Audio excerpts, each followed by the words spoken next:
दोस्तों हम जब भी घर की कंस्ट्रक्शन करते हैं मोस्ट इंपॉर्टेंट मटेरियल हमारा रहता है रेती, सैंड बोलो, बालू बोलो, हर जगह पे अलग अलग बोला जाता है, लेकिन उसकी इंपॉर्टेंस काफ़ी ज़्यादा होती है।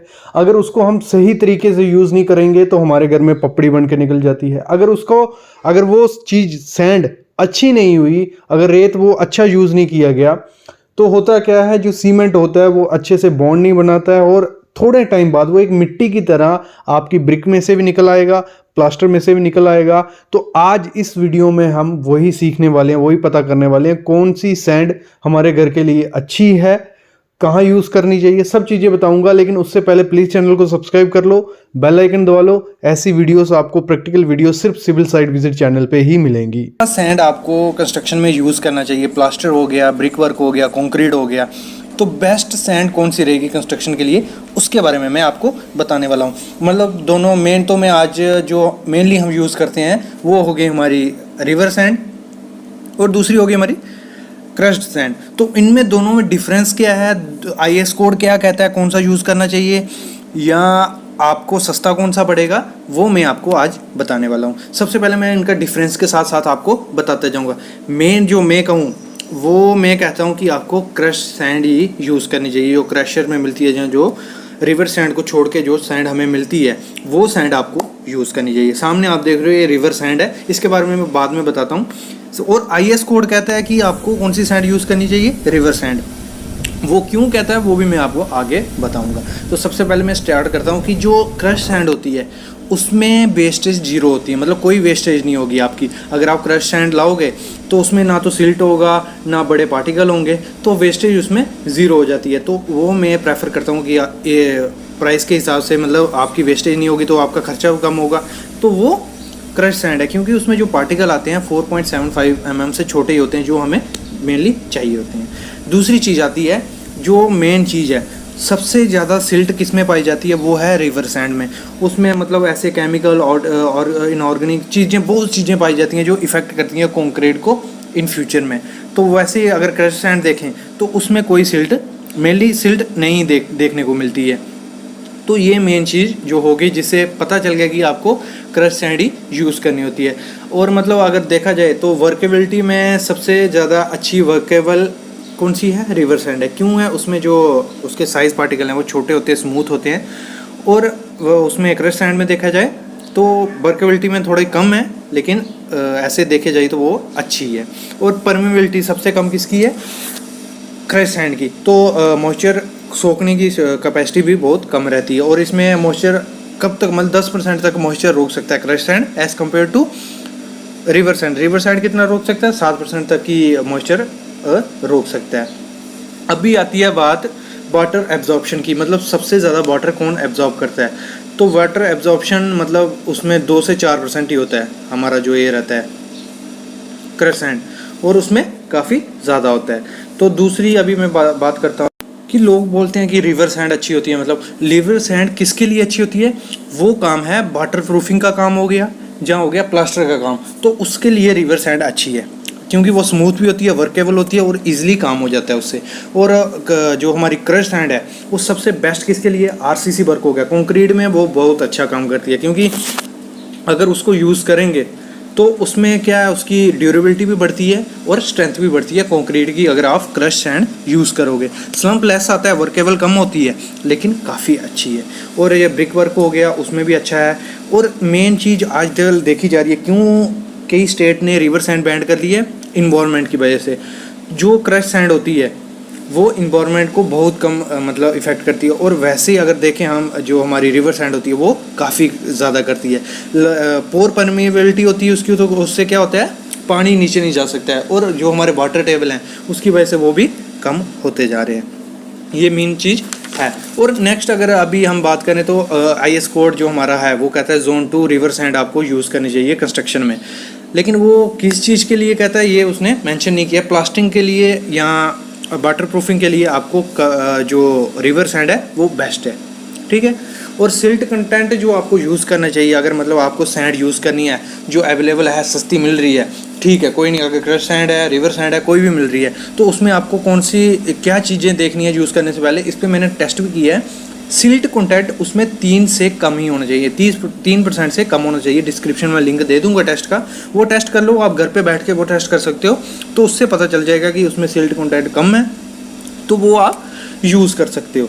और कहते हैं कि प्लास्टर में क्रैशर की सैंड यूज़ क्यों नहीं करनी होती है, वो क्यों नहीं करनी है, मेन उसका है वर्केबिलिटी का, और उसके पार्टिकल होते हैं रिवर सैंड के स्मूथ होते हैं और उसके ज़्यादा होते हैं। अगर आप रिवर सैंड ले आए हो तो क्या होगा, उसको पहले छानना पड़ेगा, उसको उसका साइज़ अकॉर्डिंग साइज़ करना पड़ेगा। 4.75 mm से छोटे पार्टिकल चाहिए, तो उसमें लेबर जाएगी और मटेरियल वेस्टेज होगा। तो इसलिए मैं प्रेफर करता हूँ, अगर आपको क्रश सैंड अवेलेबल है पास में तो आप ले लो, क्योंकि वो जो आपको क्रश सैंड पड़ेगी 1000 रुपये पर क्यूमिक या 1200-1300 ऐसे पड़ जाती है। यहाँ 20 से 35 रुपये पर क्यूबिक फीट भी आपको मिल जाएगी।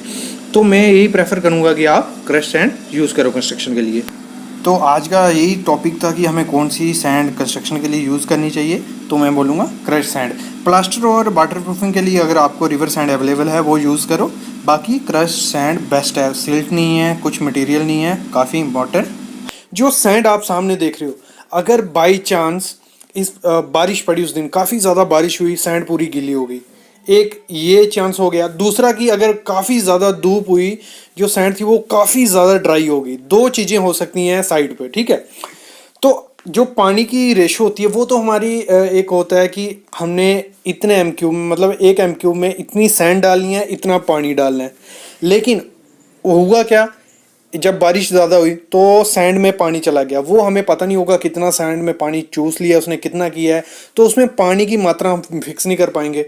एक ये दिक्कत हो जाती है। कभी कभार क्या होता है, काफ़ी धूप पड़ती है, सैंड सूख जाती है, तो उसमें भी दिक्कत होती है कि पानी की मात्रा ज़्यादा बढ़ सकती है। तो प्रॉपर एक स्टैंडर्ड वे से अगर हमें पानी डालना हो कि हमारा जो मटेरियल बन रहा है, जो कंक्रीट बन रहा है, वो ख़राब भी नहीं हो, उसकी स्ट्रेंथ भी बरकरार रहे, तो इसलिए आज मैं आपको बताने वाला हूँ कि कैसे आप स्टैंडर्ड तरीके से कर सकते हो, कि मतलब एक कैलकुलेशन कर सकते हो कि आपकी सैंड में कितना पानी जाएगा, आपके कंक्रीट में कितना पानी जाएगा। अगर बारिश भी पड़ गई है कोई दिक्कत नहीं, अगर ज़्यादा ड्राई हो गई है सैंड कोई दिक्कत नहीं। एक मतलब पूरी करेक्शन कैसे हम करते हैं सैंड की वेइंग में, वो मैं आज आपको बताने वाला हूँ। एक एक्सेल शीट है, उसके थ्रू मैं आपको कंप्लीट करूंगा। सिर्फ आपको वैल्यूज़ पुट करनी पड़ेंगी उस एक्सेल शीट में, बाकी वैल्यू रिजल्ट आपका अपने आप आ जाएगा, कुछ करने की ज़रूरत नहीं है। थोड़ा बहुत मैं आपको बताता हूँ क्या क्या आपको करना है, क्या सैंपल लेना है। कंप्लीट वीडियो देखना, काफ़ी अच्छी वीडियो आप लिए होगी, क्योंकि ये वीडियो आपको यूट्यूब पे कम नहीं मिलेगी ज़्यादा, तो इसको कंप्लीट देखो। तो अभी मैं आपको सीधा एक्सेल शीट पे ले चलता हूँ, वहाँ मैं आपको दिखाऊंगा कि कैसे हम इसे करते हैं। उसमें आपको थोड़ी बेसिक चीज़ें और पता चलेंगी कि कितनी सैंड होती है पर एम क्यूब में, M10 की बात करें, M15, 20, 25 जो भी है। तो चलो एक्सेल शीट पे आपको मैं ले चलता हूँ।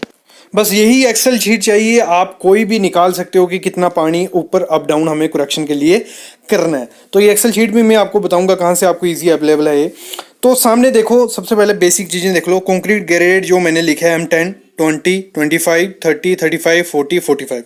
फिर हमारा उसके साथ सामने ही लिखा है सैंड क्वांटिटी, तो वो केजी पर एम क्यूब है। 1 एम क्यूब में कितना केजी, M10 है तो उसमें 823 है, फिर M20 है 794 है, M25 है 775 है, M30 है 760 है, फिर M35 में 735, M40 में 718, M45 में 725। ये मैंने एक लगा लो थंब रूल के हिसाब से लिया है, जो हमारे पुराने डिज़ाइन से उनसे ये वैल्यूज़ ली हैं।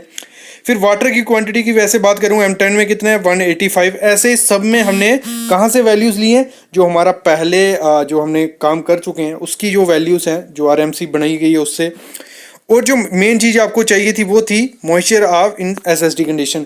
जो सैंड में बेसिकली SSD कंडीशन में जो मॉइस्चर रहता है वो कितना % होता है, ये कहाँ निकलता है, ये लैब में जब भी टेस्ट किया जाता है, जो पहली सैंड आई या जो भी है, तो उससे ये वैल्यू वेरी करती है। 2 से 6 तक ये वेरी कर सकती है। तो मैं आपको सामने आपको दिख रहा भी होगा, जो हमारी पुरानी RMC थी, रिपोर्ट थी, उसमें वाटर ऑब्जॉर्प्शन कितना दिख रहा है, 2% आपको दिख रहा होगा। ये डिटेल चाहिए, सिर्फ आपको क्या चाहिए उस RMC से, वाटर ऑब्जॉर्प्शन कितना % है, 2 था, 3 था, 4 था, वो उस पर पहले आपने लैब में किया होगा, वो वैल्यू आपको मिल गई।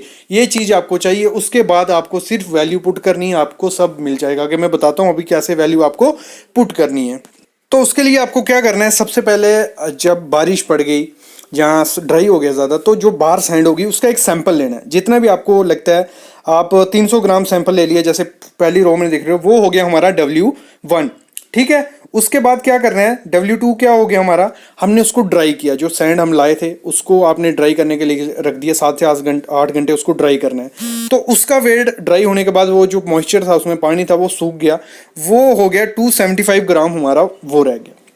फिर आपको क्या करना है, उसके बाद सिंपल हमने फार्मूला पुट कर दिया है, जो फार्मूला हमारा मॉइस्चर निकालने होता है वो W1 minus W2 divide by W1। तो उधर से हमारा वो आ जाएगा कि हमारा उसमें मॉइस्चर कितना है, 9.09% उसमें मॉइस्चर आ गया ज़्यादा बारिश पड़ने से। ठीक है, ये बारिश पड़ने वाले कंडीशन ले रहा हूँ मैं। और जो हमारी SSD कंडीशन में कितना होता है पानी मॉइस्चर, उसमें वो होता है 2% जो हमने लैब में निकाला था।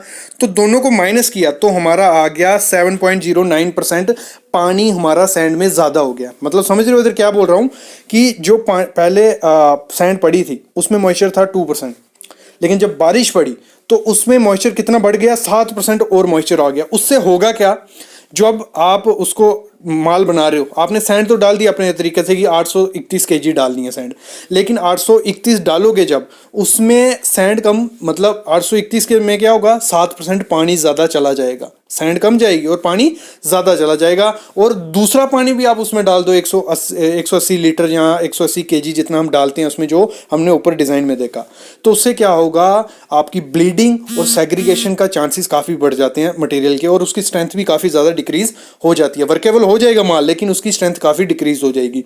तो इसमें क्या करना है, अभी आपको इस दोनों चीज़ों को मिलाना है। तो उसके लिए क्या करना है, जैसे हमने M10 की वो ले ली, एग्जाम्पल ले ली, M10 ग्रेड है हमारा, तो उसमें क्वांटिटी ऑफ सैंड क्या है, बाकी अपने आप होता जाएगा। आप मैं लेकिन बता देता हूँ, ये आपको एक्सेल हो गया, आपको सिर्फ वैल्यू डालनी है, अपने आप हो जाएगा। फिर आ गया क्वांटिटी ऑफ सैंड कितनी हो गई, 881.36 kg। ये कैसे हुई 881.36 kg, इसमें हमारा जो ऊपर आपने वैल्यू देखी M10 की सैंड की कितनी थी, वो मैं आपको दिखा देता हूँ एक बार।